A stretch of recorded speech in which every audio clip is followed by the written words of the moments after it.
Let's discuss how to write an electron configuration using an element's position on the periodic table. Earlier, we looked at how the periodic table was divided into blocks that correspond to the 4 different orbitals: the S block, the P block, the D block, and the F block. Each period or row on the periodic table represents an energy level. So for magnesium,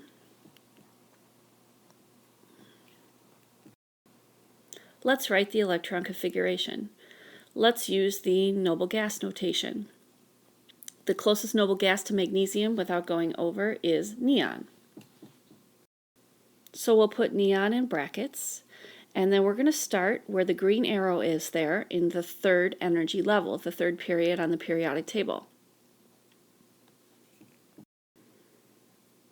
So that's a 3.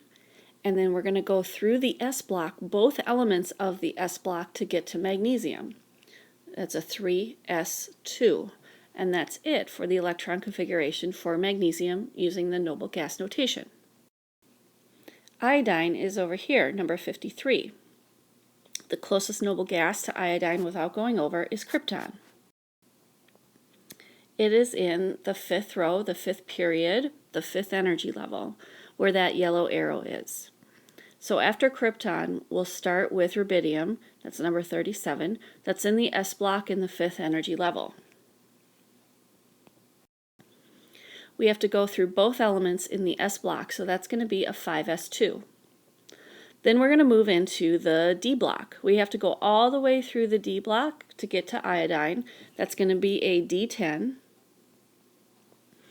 And in the D block, it's not 5D10. It's going to be n-1. So 5 minus 1 is 4. That's going to be a 4D10.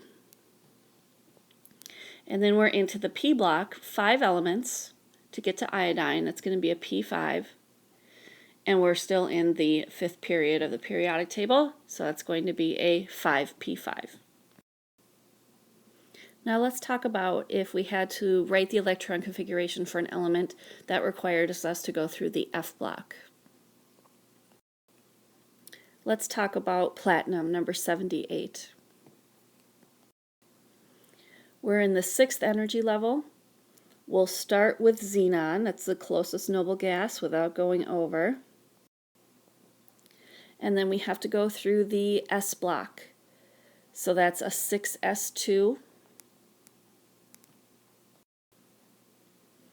And then technically lanthanum, number 57, right there by the green arrow, is the next element.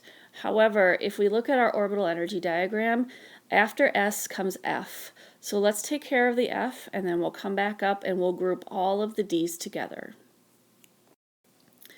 So after 6s, we're going to go down into the F block. The F block is 14 elements wide. We're going to have to go all the way through and then come back up. So that's going to be an F14. And it's not a 6F14, it's an n-2. So it's 6 minus 2 is 4, it's a 4F14. Okay, when we come back up into the D block, we have to do 1, 2, 3, 4, 5, 6, 7, 8 elements into the D block. That's going to be a D8. And then it's not going to be a 6D8, it's an n-1. So 6 minus 1 is 5. It's going to be a 5D8. Now if you wanted to do a complete electron configuration, starting from the very beginning with a 1s2 without using the noble gas notation, you kind of need to remember that helium, although a noble gas, technically belongs right here, because it is a 1s2 electron configuration.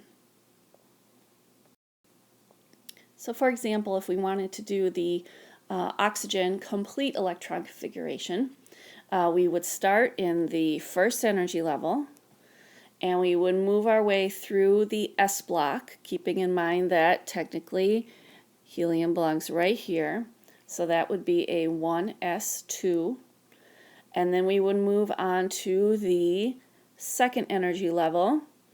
We would do a 2s2, and then we would move over into the P block, and that would be a 2p 4 elements into the p block. So that would be the complete electron configuration for oxygen.